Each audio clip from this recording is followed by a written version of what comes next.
Right, hi all, just a very quick video. I'm going to do one on the bank as well, but somebody was asking about best way of using or what the Oggys are used for.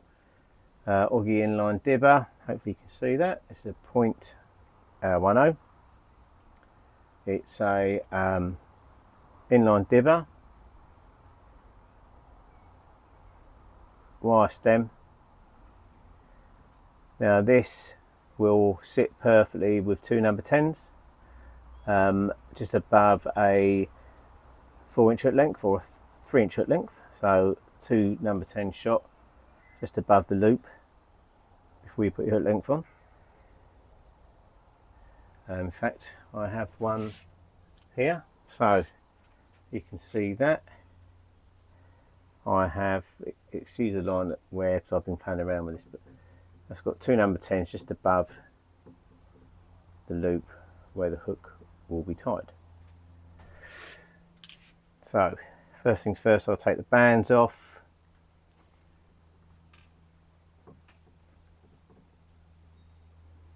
I thread the line through the centre of the float.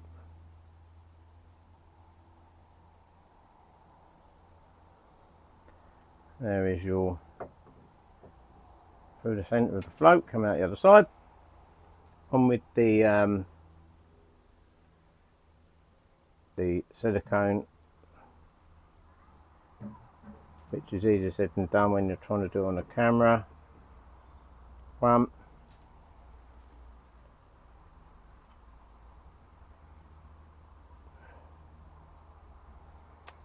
Excuse me. Sorry, the light's not quite right there. There you go. Right. Hopefully you can see that. So that's on. That's 0.5 silicone. And then just a case of, sorry, I'm doing it the wrong way around, so it's all back to front. So let me just tighten up this line. I've done that, made a right hash of that as well. Sorry about this, it's just not, because I'm trying to get the camera angle right, so not used to doing it on the camera, trying to, when you're making rigs up. It's completely different when you watch yourself, I can tell you. Right, let's just get that brought down. But this way, this rig won't be used. It's an example anyway, so let's pull that tight. Okay, now hopefully we can still see what I'm doing. Try and zoom in a little bit, just getting that angle right.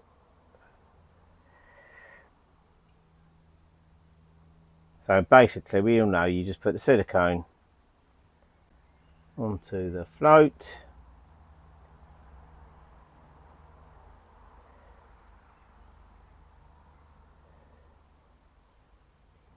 Gently.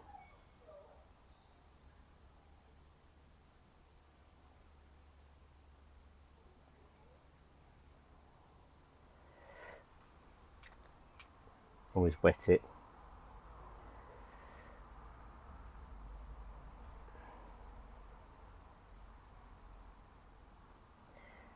Right.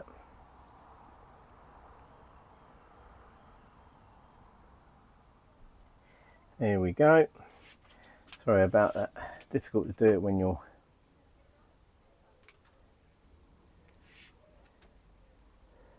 hopefully you can see that. Here you go. Then it's a case of making your loop for your, where you're going to put your hook. Normally use a loop tire. I'm just doing this quickly by hand. Pull that tight, just so you can see how I do it basically. Don't normally have it all wrapped around things, I promise you. Snip off the tag end, and then I will just put my two number 10s just above the loop where I've attached my hook length. and then obviously set them at, you can fish these at different depths. Probably wouldn't, on a point one, I probably wouldn't go much deeper than probably 12 to 14 inches at the most. I tend to fish these more between 8 and 10 inches, basically. I'll do another video with the tube in a minute and then try and bush it together. It's just to give people a rough idea of what the floats are for. That's all it is. I will try and do one on the bank when I'm fishing Sunday. Let's just do this a bit. See my ugly mutt. Yeah, it's not the best video, but it's just to try and give you an example. So, you know, literally you're just threading a line through the center of the float, so it comes out bottom of the float, put your silicone on, pull it up onto the stem of the float, nice and simple. Loop, couple of shot here just above the hook length. You can, you know, if you're fishing for roach, perhaps you can string them out. You could have 4 11s strung, 5 11s strung, and that will cock the float perfectly as well. So you can fish it strung or a little bulk. I mean, at depth I tend to fish a little bulk. You could go a little bit deep for roach if it's fishing nice and delicate for roach with casters, or even F1s. A little strung rig, depending on what depth they're sitting at. Okay, starting again now. So here we are. We've got the Ogg'y with 5 number 11s, and there you have it, for fishing shallow. The light's not brilliant, if I'm honest, and my camera shooting is terrible. There we go, 5 number 11s for a banded caster. If you're fishing a 4mm pellet or a 6mm pellet, you might want to take one of the number 11s off. That's fine.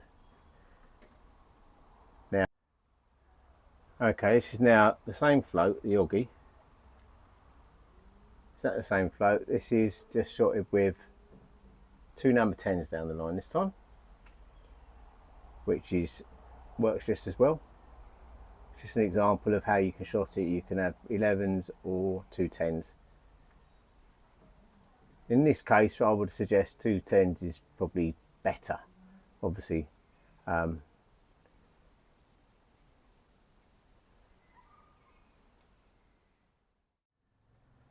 Okay, so now this is the same float with 5 10s down the line,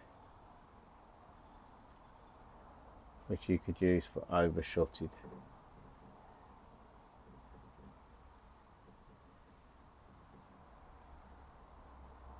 I'm just imitating flicking the rig up.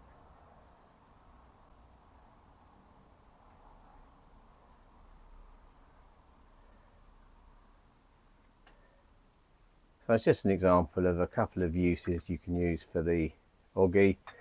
In line, you can use it standard, just shotted normally, but an extra. So if you know, in all honesty, if you just quite simply shot it up with 2 number 10s, and then if you want to overshot it, if you're fishing and you think, oh, my overshotted might be a bit better, when you're doing a lot of lifting and dropping, you can add another 3 10s, maybe 4 10s, depending on what bait you're using for overshotting. So you can use it for a bit of everything. And being in line, it's nice and straight. So there we go. And just as a quick example, here is a 3B8 SD Dibs. Now you'll notice it falls slightly slower. So it's catching on the side of the, but it's just another example really.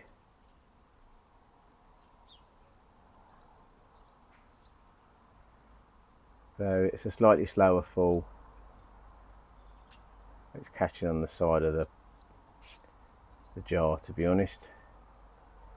Don't know if I can hold this very well, this camera. Just give you a rough idea of what overshot it does really. Keep a tight line between the float and the pole tip. Difficult to do it in a tube, if I'm honest.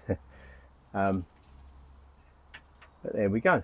That's the Ogg'y 1.0. 2 tens to shot it normally.